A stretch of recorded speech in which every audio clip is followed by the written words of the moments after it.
Em instantes, daremos início a mais uma entrevista do canal de podcast O Marqueteiro.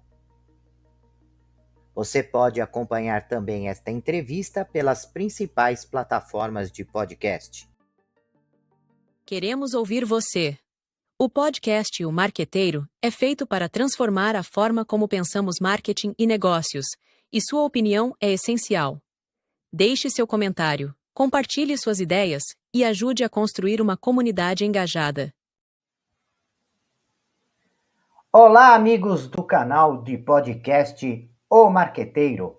Seja bem-vindo, seja bem-vinda. O tema de hoje é Metáforas que transformam, aprendendo a pensar no mundo real do trabalho.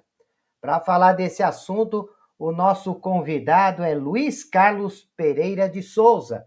E dessa vez, diferente do que nós estamos acostumados a fazer, quem vai fazer a apresentação é ele mesmo, Luiz Carlos, né? Fica com você aí a nossa continuidade de abertura.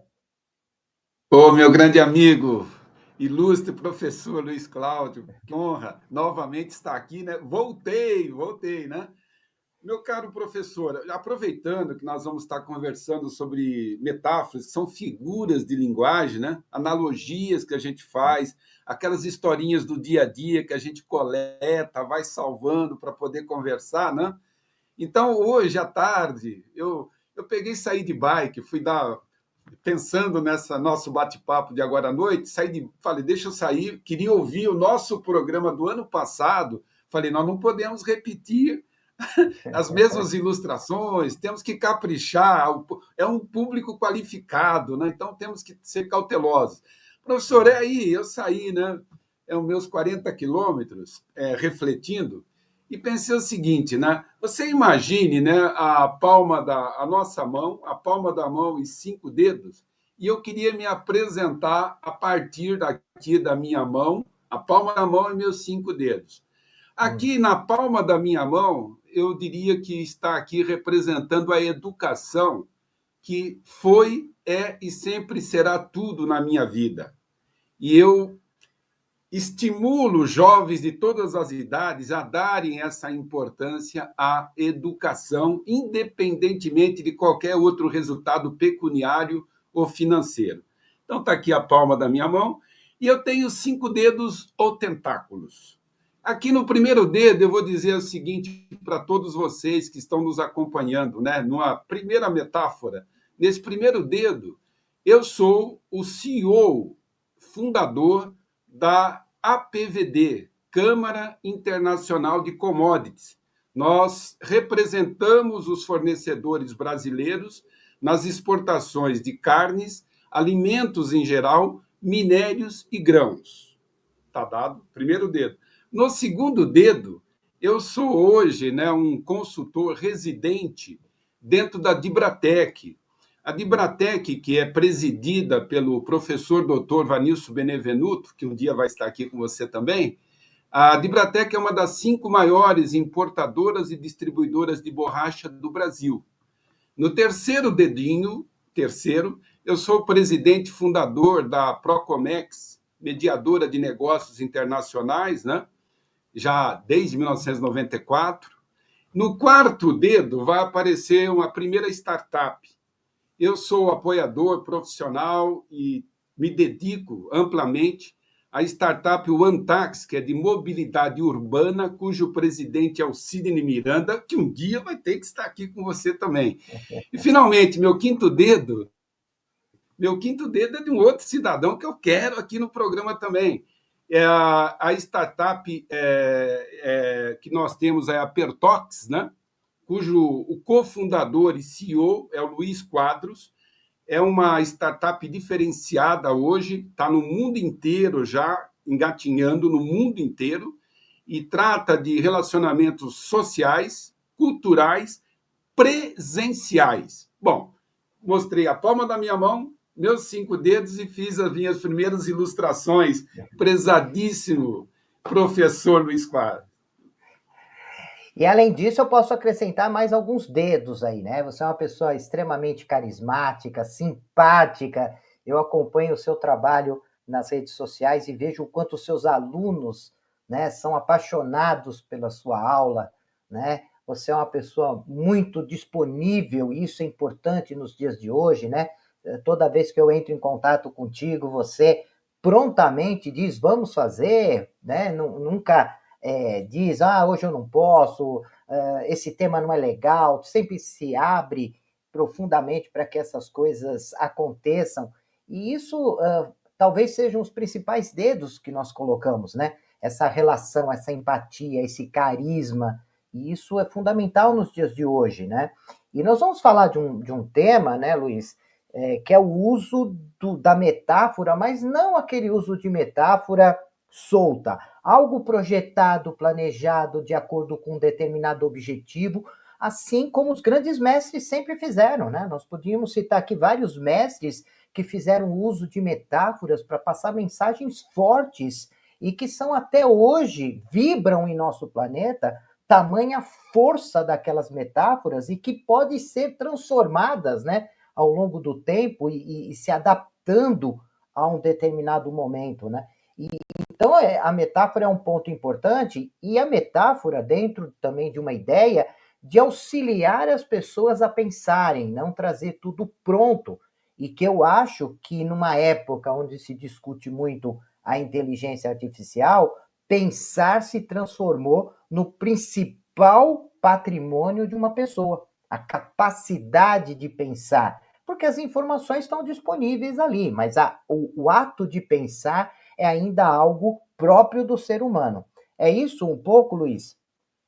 Perfeito, professor Luiz Cláudio. Veja só, né, que a questão até que você acabou de falar, um aspecto fundamental do pensar, né, que é tudo a ver com o outro problema que nós temos, especialmente no Brasil, a questão do analfabetismo funcional, né? Infelizmente, nós temos essa situação, apesar de toda a disponibilidade de conhecimento, de informação, aquilo que se fala em comunicação, né? A gente precisa ser muito cauteloso, porque não se raciocina, não se busca entender a informação por todos os seus ângulos possíveis, né? E só lembrar, hein, professor, eu falei de uma mão, lembre-se que sobra uma outra mão aqui, eu tenho mais É, 5 tentáculos para fazer um. para fazer mais, ainda mais, né? Pode convidar. Professor, mas vamos aproveitando a sua deixa aí, lembrando, né, que você nem sabe de quais metáforas eu posso eventualmente falar e eu não sei também dos seus comentários, o que é ótimo, que nos obriga exatamente a atender esse teu comentário aí, de pensar, refletir e saber interpretar e posteriormente se comunicar com o outro e com todos os nossos telespectadores aí, né? Então vamos lá, só uma observação importantíssima no início aqui da nossa conversa. Cuidado, muito cuidado, apesar que você já foi cauteloso em dar um destaque nesse sentido, com a questão de uso de metáfora. Né? Cuidado, muitas vezes, para também não pegar a metáfora ao pé da letra. Como diria até as pessoas que os religiosos, e não importa de qual religião possa ser, não tem lá aquela história, a Bíblia, ela está repleta de metáforas. Eu aprendi muito lá dentro também, minha família, etc, etc, né? Uma família cristã. E só que precisa ter muita cautela, né? Porque tem, sei lá, determinados textos da Bíblia, se o cidadão pegar ao pé da letra, como diz, ele vai cortar a mão, ele corta o pescoço, um dia ele corta a orelha. Não, cuidado. As nossas metáforas, as comparações, nós temos que ser cuidadosos, como você mesmo disse, para saber adequar. Então vamos fazer o seguinte, ó. Eu começo com uma aí, mas bem, detalhe, hein? Vamos só lembrar todo mundo que está nos acompanhando, hein? Certamente nós podemos estar falando aqui, citando uma metáfora, uma analogia, que você conhece. Só que eu e esse magistral professor Luiz Cláudio, nós vamos dar um tempero diferente. Pronto, a gente promete, não ter com um tempero diferente. Sobre o cuidado com as metáforas e de como se fala, como se interpreta e como vai se agir depois. Há uma historinha, vamos falar até uma história. É uma história, né? Um conto. Esse conto, que é um conto que acaba sendo metafórico, fala, você de certeza que você conhece, certeza. Aquela história do cidadão que produzia hot dog, né? Cachorro quente, numa cidadezinha do interior. E era feito de uma maneira toda. Hoje em dia o pessoal diria assim, né? Tudo charme, gourmet, né? Nos tempos atuais, né? Mas lá naquele tempo não, não tinha internet, não tinha nada. Que gourmet que nada. Ele era um cuidadoso mesmo. A esposa dele fazia o molho, fazia o purê de batata, né? Caprichava em tudo. Eles compravam um pão numa padaria pequenininha lá, que era um pão especial, de um tamanho especial. Resumindo, ele virou um case de cachorro-quente, o hot dog na cidadezinha dele, lá no bairro. Todo mundo comprava dele. Ele foi expandindo o negócio dele ao ponto de ter recursos para mandar o único filho dele estudar numa grande universidade aqui da capital de São Paulo. O menino veio e ele continuou lá na vida dele, fazendo seus hot dogs, vendendo muito bem, etc, etc. O filho estudando economia aqui em São Paulo, numa grande universidade, acompanhando toda essa situação de mundo maluco, globalizado, manda uma mensagem para o pai dele dizendo o seguinte: pai, atenção, muito cuidado com tudo, faça a economia, porque uma crise está para vir por aí.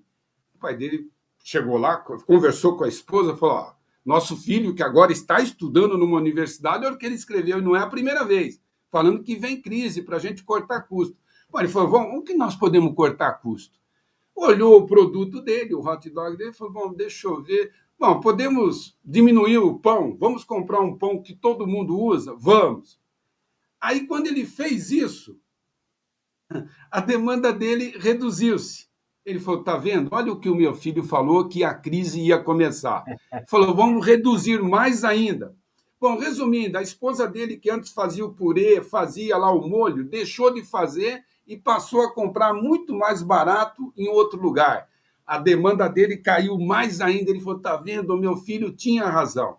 Bom, resumindo, ele foi cortando, cortando, tirou toda a personalidade do produto dele, que era dele, da esposa, da família, e o negócio dele fechou. E ele, resumindo, disse o seguinte: meu filho tinha toda a razão. Olha a crise aí, né? Então, note, vamos tomar cuidado com os nossos conselhos e as metáforas que nós usamos. E agora eu vou entrar no reino animal bem rapidamente. Prometo que é rapidinho, professor. Vamos dar um pulinho no reino na selva. Aí na selva tinha uma serpente lá que vinha causando um furor, né? Um terrível. Ela venenosa, picava o animal morria quase que imediatamente. E essa história corria a selva inteira. Até que o sapinho lá que vivia entre a lagoa e um pedaço de terra falou: vai chegar a minha vez. Eu preciso de conselho. Eu preciso de orientação. Aí o sapinho saiu todo saltitante, foi procurar quem? Sua sapiência da selva, a coruja. Ele chegou até a coruja: senhora coruja, pelo amor de Deus, eu preciso me precaver com respeito a essa serpente. O que fazer? A coruja rapidamente olhou para ele e falou: vou te dar um conselho simples, fácil e tranquilo para ser concretizado. São 3 letrinhas só, meu amigo. Voe, voe, voe. Ô, sapo, por que eu não pensei nisso antes? Saiu saltitante, pulando floresta dentro, chegou lá na frente, ele brecou. Epá, peraí, sapo não voa. Ele voltou lá na senhora coruja. A senhora me deu um conselho. A coruja olhou bem para ele e falou: olha, eu, do alto da minha sabedoria, eu dou o conselho. A operacionalização é sua e não minha. Exatamente. Então, professor, olha, você foi muito bem quando você falou do cuidado com as metáforas. Nós estamos dando 2 exemplos, mostrando que muita cautela na maneira que nós até nos expressamos para os outros, e lembrando que sempre vai depender de cada cenário. Lembre-se, eu falei lá na nossa palestra outra vez, eu adoro aquele negócio. A palavra depende. A palavra mágica que eu sempre uso mesmo no meu dia a dia, né? Adoro. O depende. Então, depende do cenário de cada um, quando a gente faz uma analogia, depende até de como é a sua percepção naquele momento e de quais são as suas condições pessoais. Então, essa é a cautela que eu tenho, que nós precisamos ter, concorda? Sem dúvida. E do ponto de vista organizacional, né, Luiz? Se nós olharmos, por exemplo, as atividades de marketing, sobretudo aquelas de comunicação, quando nós olhamos a comunicação na TV, no rádio, nós olhamos no jornal, nós olhamos nas redes sociais, nós percebemos muito uso de metáforas associadas às marcas, criando atributos da marca, ajudando a posicionamento da marca, ajudando na segmentação da marca, porque é uma maneira simples das pessoas entenderem o que a marca quer passar. Ao invés daquele conjunto de informações técnicas, muitas vezes o uso de uma metáfora é suficiente para dizer: entendi o posicionamento dessa marca, entendi os diferenciais dessa marca.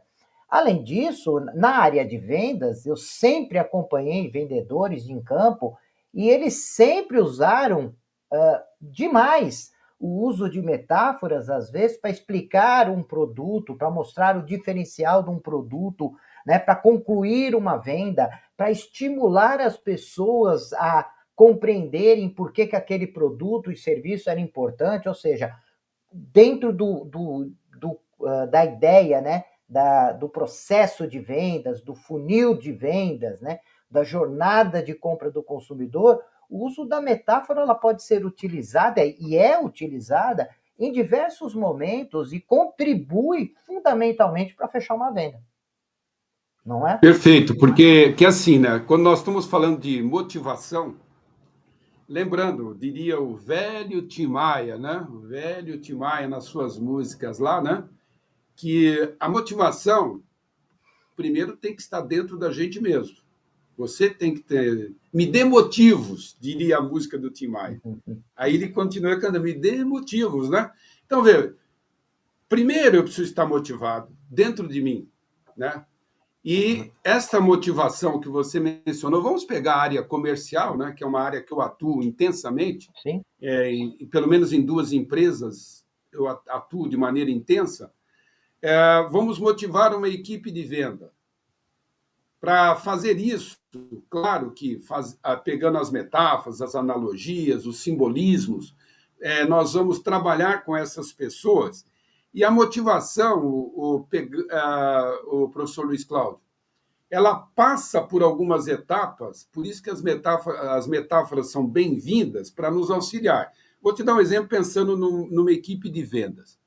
O cidadão de vendas, é importante a gente tomar cuidado para não exagerar nos excessos. O vendedor, todo mundo fala que o vendedor por si só ele tem que ser um otimista, etc, etc, etc. Só que a realidade hoje é ser um otimista, mas dentro daquilo que é possível se acontecer. Porque senão fica muito fantasioso e resultado zero. Muitas vezes você busca os 10 milhões, mas nunca vendeu 1 milhão, que é 10% de 10 milhões. Então, tem que ser dentro da realidade. E como é que está esse vendedor em termos de motivação? Então, vou te dar um exemplo aqui. Aí aconteceu comigo, é caso do dia a dia.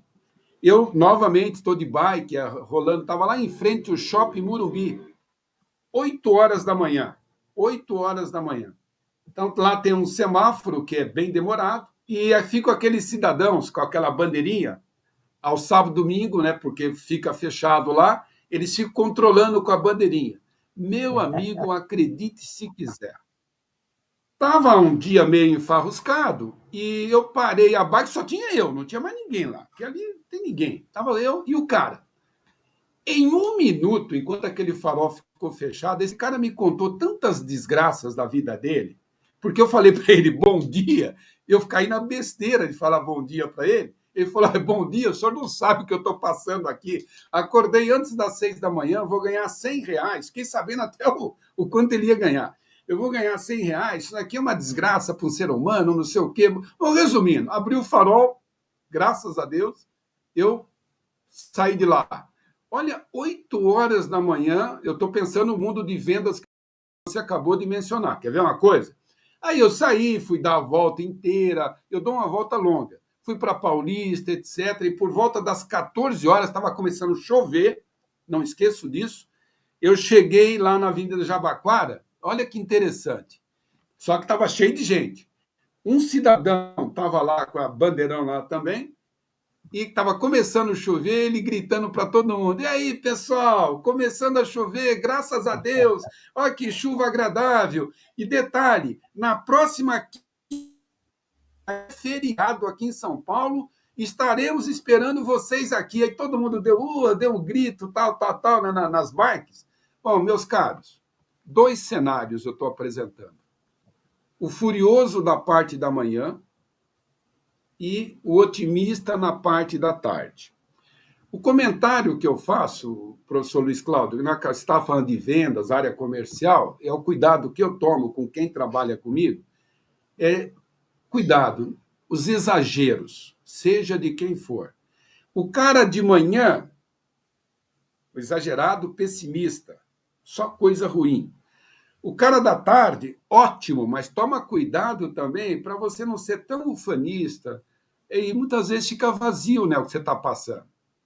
Sim. Digamos, para uma equipe de vendas, uma equipe. Não precisa ser só a equipe de vendas, qualquer equipe que esteja conosco, administrativa, de sistemas, comercial, marketing, não importa a equipe. O líder, o diretor, o líder, seja quem for, o gerente, ele tem que tomar cuidado para não exagerar nos cenários, que muitas vezes ele vai estar passando coisas inalcançáveis ou coisas que não têm nada a ver com a realidade da empresa dele, coisas superficiais e que um funcionário olha para o outro, não sente nada. Volta no Tim Maia, me dê motivos. Ele não está dando motivos para a pessoa se motivar. Precisa ser muito cauteloso. Então, não é sair usando metáforas como se estivesse fazendo gracinhas, né? Para as pessoas darem risada. Logo no início, lá no início do programa, você falou assim, né? Tem que ter compromisso. E pensando em termos de empresas, seja qual for a empresa, não importa o tamanho dela, não importa o segmento de mercado, não importa que tipo de sociedade ela seja, tem uma palavrinha que é impossível ser desprezada: resultado. Sem E, dúvida. claro, que vem junto resultado positivo. Todos, nós, todos. Não tem uma única exceção que não busquemos isso. Então, por isso, precisamos ser cautelosos nessas horas. E isso às vezes é até no nosso dia a dia, no nosso linguajar do dia a dia acontece, né? Por exemplo, nós estamos acostumados às vezes a falar, olha, não compre esse produto porque isso vai ser um elefante branco, né? Ou a nossa empresa tem tanta variedade de atividades que parece um canivete suíço, né?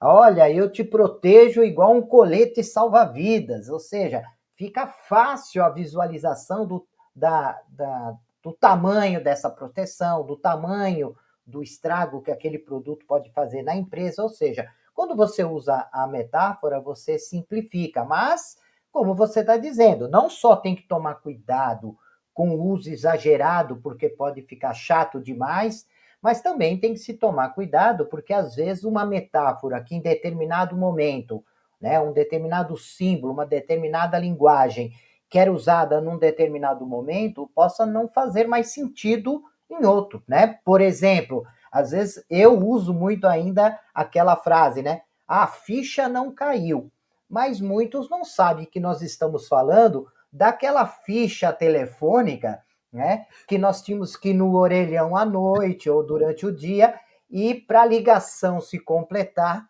né? Se a ficha não caísse, né? A ligação não completava.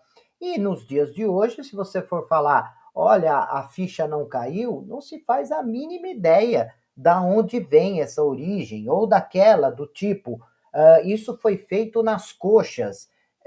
Espera um pouquinho, né? Aí nós temos que olhar para o passado e saber que os escravos faziam as telhas, né, nas coxas para moldar a telha, como cada escravo tinha uma coxa diferente, os telhados não conseguiam ficar iguais, né? Então ficavam todos tortos por conta disso. Então a gente tem que tomar cuidado, porque o excesso, o símbolo que às vezes para uma geração é extremamente claro, né? A ideia, aquela metáfora é muito clara, para uma outra geração aquilo não faz sentido nenhum, eles nem sabem do que se está falando. Além disso, colocar no momento certo, porque às vezes não cabe uma metáfora e aquilo pode ficar muito desagradável, né? Numa determinada conversa, numa determinada negociação. Ou seja, moderação, né? Bom, a molecada que está ouvindo aí é bom, e tudo isso que você falou, ótimo, muito bom. Você me fez lembrar de cenários interessantes, tá certo. Bom, mas ó, quer ver um outro que tem tudo a ver, aí vou completar, né, o que você acabou de comentar, que é assim, né, o cidadão, ele fala assim, na empresa, aqui nós somos uma família. Isso é lindo, é muito bonito isso, né? Pô, é uma família. Gente, uma boa, claro que eu não vou discutir com alguém que fale isso na minha frente. Se for o dono, eu fico feliz junto com ele, não tem problema, tá? Mas nós sabemos que nenhuma empresa é uma família. A empresa, ela precisa de resultados positivos, crescentes, vai estar sempre assim. E para isso, me perdoe, ela vai ter que demitir pessoas que não estejam, digamos, com performance apropriada. E muitas vezes, mesmo que tenha 10 com performance apropriada, ela é obrigada a demitir 3 ou 4, decidir entre um mal maior e um mal menor, então não é família. Quando alguém fica muito velho, vai ter que se aposentar. A família acolhe o idoso. A empresa fala: sinto muito, meu amigo, já era. Né? Já era. Se ficar doente com frequência, a empresa também vai falar para você: sinto muito, aqui não vai dar para você continuar. A família acolhe. Então, eu preferia e prefiro, em relação a isso, quando estou falando com uma equipe de profissionais, aproveitando analogias, é aquela história, né? Existe o brasileiro não gosta de ser chamado de empregado. Aproveitar aí que você falou, relembrou dos escravos, né? Arremete a uma situação que, se você chegar num lugar, isso aqui é meu empregado, minha empregada, o pessoal não torce o nariz, né? Torce o nariz. Então, eu prefiro o seguinte: deixar muito claro para os meus alunos, quando eu trabalho na universidade, eu sou um cidadão CLT. O que eu pergunto para os meus alunos? Se eu sou um cidadão CLT, o que eu sou aqui na universidade? Aí fica todo mundo, fica te olhando, estereótipo, tal. Eu vou falar para esse cara o quê, né? Eu sou empregado. Eu sou empregado. Quer queira, quer não, nas leis trabalhistas, eu sou empregado CLT. Agora, o que eu coloco para eles é o seguinte, ó. Não é questão de ser família, não ser família. É fundamental que você, sendo empregado ou empregador, porque tem muito empregador que tem problema gravíssimo disso que eu vou falar, é ter atitude de empregador e não atitude de escravo, aproveitando o que você está falando agora há pouco. A atitude de escravo, dizem alguns grandes pensadores, é aquele cara que toda vez que acontece um erro que alguém vai perguntar para ele, ele acusa alguém. A coisa mais fácil do mundo. Acusar alguém. E, se necessário, acusa até Deus. Né? E olha, quem tiver por perto ou distante, ele vai acusar. Então, é uma atitude de escravo. Sempre arrumando alguém que foi o culpado por aquilo e não ele. Aí, tanto é que nessa analogia, alguém diz o seguinte, ó, ao invés de você ter uma atitude de escravo, tem uma atitude de aristocrata. O aristocrata, ele houve um erro, ele quer saber onde ele errou ou como ele deixou a possibilidade de acontecer o erro. Não joga a culpa em terceiros. É um aristocrata. Tem classe. A culpa não foi do professor Luiz Cláudio. Não, gente, calma. Não, para. Eu quero ver onde eu errei. Onde foi que eu dei possibilidade para aquilo acontecer? Então, o copo caiu de cima da pia e a criança passou e esbarrou nele. Aí, uma gritaria porque foi uma criança. Se for um adulto, não acontece nada. Uma criança. Mas se você não tivesse deixado o copo ali, não aconteceria isso. Exatamente. Não ia acontecer. Mas eu quero só voltar ao seguinte, para concluir esse pedacinho do que eu estava falando. Empresa, família, de ter atitude de empregador. Então, eu sou um professor CLT e deixo claro para os meus alunos o tempo todo que ali eu sou um empregado com atitude de empregador. Corro risco com os meus projetos que eu faço dentro de sala de aula, corro riscos com as minhas publicações, que são, hoje tem mais de 1.800 publicações no LinkedIn, por aí afora, né? Corro risco quando escrevo os meus artigos, são mais, sei lá, mais de 100. Bom, resumindo, empregado com atitude de empregador. Toma iniciativa, corre risco e assume as consequências. Então, isto é fundamental quando nós estamos tratando com qualquer tipo de equipe e não importa o tipo de analogia que você esteja fazendo. É importante deixar claro para o cidadão como que você pode ser mais competitivo num mundo que imediatista, com tanta tecnologia. Você precisa ter atitude de empregador, mesmo sendo um empregado. Detalhe: se a empresa não te reconhecer, digamos que a empresa não te reconhece, você está preparadíssimo para quê? Para buscar opções no mercado. Agora, se você é empregado, com atitude de empregado, jeito de escravo, amanhã ou depois você sai daquela empresa, você é mais um que vai ficar por aí batendo de porta em porta porque não se preparou para isso. É isso mesmo. Bom, Luiz, nós estamos chegando ao final do nosso bate-papo, né? Passa bem Já? rápido, e é gostoso, né? Conversar com quem tem paixão pelaquilo que faz, é sempre muito gostoso, mas temos que encerrar, e eu gostaria de deixar esses minutinhos finais para que você pudesse falar, complementar o seu perfil, as suas atividades, deixar contato, deixar, enfim, uma mensagem final para os nossos ouvintes. Bom, o contato, nós estamos no LinkedIn, Instagram, Facebook, estamos por aí, né, o tempo todo, até interagindo com você próprio, né? Tranquilo.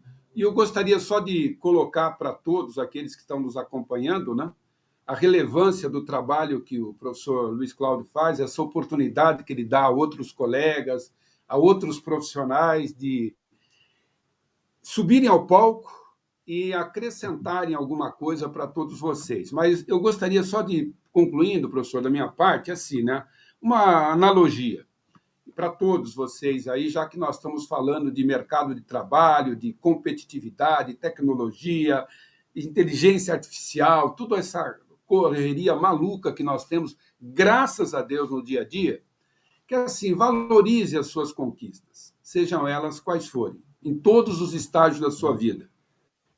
As pequenas conquistas, elas poderão significar no futuro conquistas gigantescas. Então, aquela história, né? Imagine, você disputa algo, seja o que for, existe a medalha de ouro e a medalha de prata. Você perdeu a final. O que você fala para todo mundo? Ah, perdi a medalha de ouro. Ou você capricha e fala, olha, ganhei uma medalha de prata que eu vou valorizar muito na minha vida. Então, digamos assim, a mensagem que eu deixo para vocês de valorizarem as suas conquistas e se prepararem na certeza absoluta em que seja qual for o futuro, com toda a tecnologia do mundo, sempre haverá espaço para seres humanos competentes serem reconhecidos pelo mundo corporativo. Que maravilha, que bela mensagem, Luiz, e como sempre, né, eu te digo, nós estávamos falando antes de começarmos o nosso bate-papo, né, que quando nós conversamos a primeira vez, ficamos com gostinho de quero mais, né, e por isso veio novamente o convite, porque você é uma pessoa sempre ativa, está sempre trazendo novidades, e sempre, do ponto de vista, né, do projeto marqueteiro, é sempre uma pessoa que está no radar, porque está sempre participando ativamente nas redes sociais, trazendo trabalhos maravilhosos. Quem acompanha o Luiz no LinkedIn, eu aconselho que realmente acompanhem. Você vê os projetos que ele encabeça, o que ele estimula, né?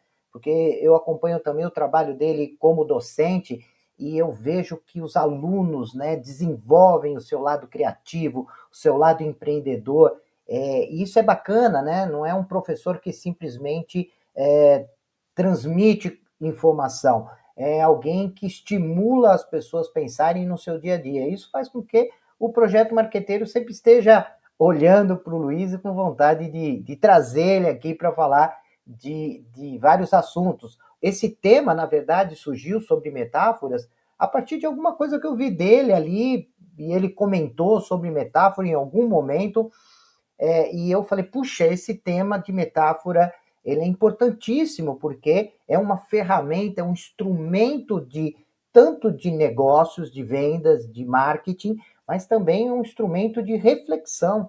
Então eu preciso trazer o Luiz para encabeçar essa discussão. É claro que aqui, pelo tempo que nós temos, não é para esgotar o assunto, mas para que você, ouvinte, possa sair daqui falando, pô, deixa eu estudar um pouquinho mais sobre isso aqui, né? Deixa eu entender melhor como esse instrumento funciona e como que eu poderia, dentro da minha atividade, em recursos humanos, em logística, e seja lá onde for, que eu possa utilizar, inclusive no meu dia a dia, nas minhas atividades pessoais. Então, eu te agradeço demais, Luiz, a sua disponibilidade, o seu carinho de falar conosco, né? E eu sou privilegiado, porque eu sou o primeiro a ouvir, e falar conosco do canal de podcast O Marqueteiro. E fica aí já um convite para uma próxima.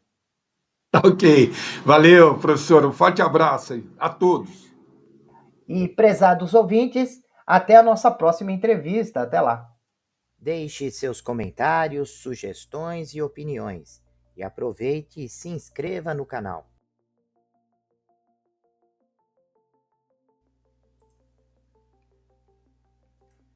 Olá, profissionais de marketing e gestão, estudantes e empreendedores. Você está procurando um podcast que possa ajudá-los a se manter atualizados e aprimorar suas habilidades? Então vocês precisam ouvir o podcast O Marqueteiro. Nós somos um podcast que fornece insights e análises de especialistas em marketing, gestão e negócios, tudo com o objetivo de ajudá-los a crescer e alcançar o sucesso. Cada episódio é repleto de dicas e estratégias práticas que você pode aplicar imediatamente em sua carreira ou empreendimento. E o melhor de tudo, nossos convidados são professores, pesquisadores e especialistas de mercado em suas áreas de atuação. O podcast O Marqueteiro é perfeito para aqueles que estão procurando por inspiração e informações valiosas para levar suas habilidades e negócios para o próximo nível. E se vocês gostarem do que ouvirem, não esqueçam de nos seguir nas redes sociais e compartilhar com amigos e colegas de trabalho. Afinal, quanto mais pessoas ouvirem, mais impacto causará no mundo dos negócios e da gestão. Então, o que vocês estão esperando? Vamos ouvir o podcast O Marqueteiro agora mesmo e transformar suas carreiras em empreendimento? Até o próximo episódio.